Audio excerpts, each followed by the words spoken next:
A possível relação entre saúde, envelhecimento, exercícios físicos, capacidade funcional e qualidade de vida tem sido objeto de estudos.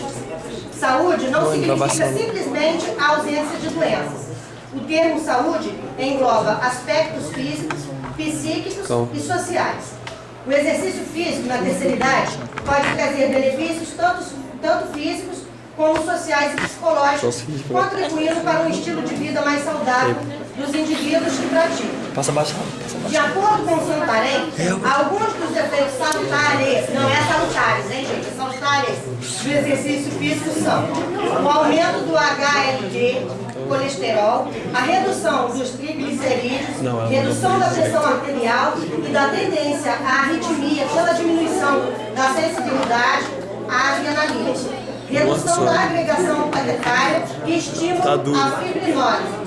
Aumento da sensibilidade das células à insulina. Estímulo ao metabolismo dos carboidratos. Estímulo hormonal e imunológico.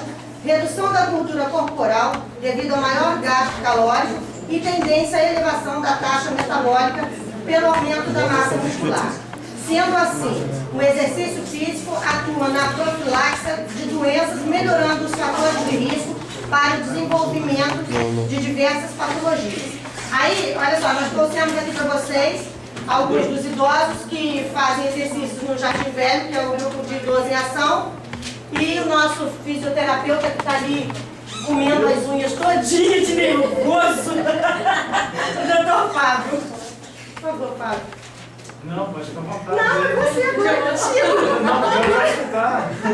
Eu quero aprender. Não, eu quero sentar. Avisa pra ele, vem cá, eu quero apresentar vocês pra eles, ué.